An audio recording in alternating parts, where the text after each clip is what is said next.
But Skinner's implied optimism alone would not have made his ideas so attractive were it not for his combining of traditional liberal values with their very negation. In cybernetic age, the individual becomes increasingly subject to the manipulation. His work, his consumption, and his leisure are manipulated by advertising, by ideologies, by what Skinner calls, quote, positive reinforcements, unquote. The individual loses his active, responsible role in the social process. He becomes completely adjusted. And he becomes completely adjusted and learns that any behavior, act, a thought, or feeling which does not fit into the general scheme puts him at a severe disadvantage. In fact, he is what he is supposed to be if he insists on being himself. He risks in police states his freedom or even his life. In some democracies, he risks not being promoted, or more rarely, he risks even his job. And perhaps most importantly, he risks feeling isolated, without communication with anybody. While most people are not clearly aware of their discomfort, they dimly sense their fear of life, of the future, of the boredom caused by the monotony and the meaninglessness of what they are doing. They sense that the very ideals in which they want to believe have lost their moorings in social reality. What relief it is for them to learn that conditioning is the best, the most progressive, and most effective solution. Skinner recommends the hell of the isolated, manipulated man of this cybernetic age as the heaven of progress. He dulls our fears of where we are going by telling us that we need not be afraid, that the direction of our industrial system has taken is the same as that which the great humanists had dreamt of, except that it is scientifically grounded. Moreover, Skinner's theory rings true because it is almost true for the alienated man of the cybernetic society. In summary, Skinnerism is the psychology of opportunism dressed up as the new scientific humanism.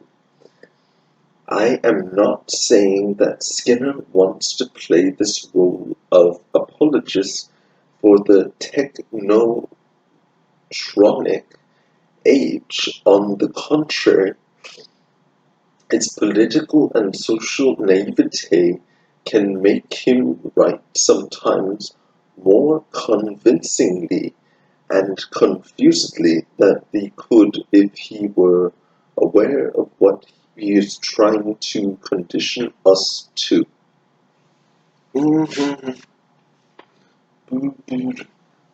Behaviorism and aggression. The behavioristic method is so important for the problem of aggression because most investigators of aggression in the United States have written with the behavioristic orientation. Their reasoning is briefly stated. If Johnny discovers that by being aggressive his younger brother or mother and so on will give him what he wants, he will become a person who tends to behave aggressively. The same would hold true for submissive, courageous, or affectionate behavior. The formula is that one does, feels, and thinks in the way that has proven to be a successful method of obtaining what one wants. Aggression, like all other behavior, is purely learned on the basis of seeking one's optimal advantage. The behavioristic view on aggression has been sufficiently expressed by A. H. Buss, who defines aggression as, quote, a response that delivers noxious stimuli to another organism. He writes,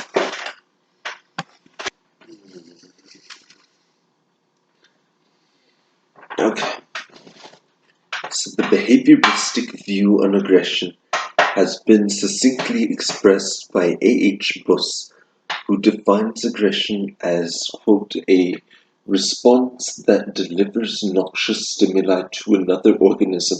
He writes, there are two reasons for excluding the concept of intent from the definition of aggression. First, it implies technology, a purposivist act directed towards a future goal, and this view is inconsistent with the behavioral approach adopted in this book. Second, the more important is the difficulty of applying the term to behavioral events. Intent is a private event that may or may not be capable of verbalization, may or may not accurately reflected in a verbal statement. One might be led to accept intent as an inference from the reinforcement of history of the organism if an aggressive response has been systematically reinforced by a specific consequence, such as a flight for the victim. A recurrence of the aggressive response might be said to involve an intent to cause flight. However, this kind of interference is superfluous in the analysis of the behavior. It is more fruitful to examine directly to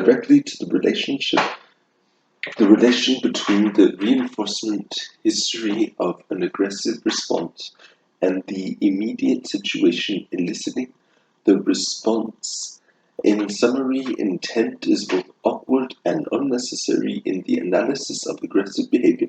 Rather, the crucial issue is the nature of the reinforcing consequences that affect the occurrence and the strength of the aggressive responses. In other words, what are the classes of the reinforcers that affect aggressive behavior? A. H. Buss, 1961. By, quote, intent, unquote, Buss understands conscious intent.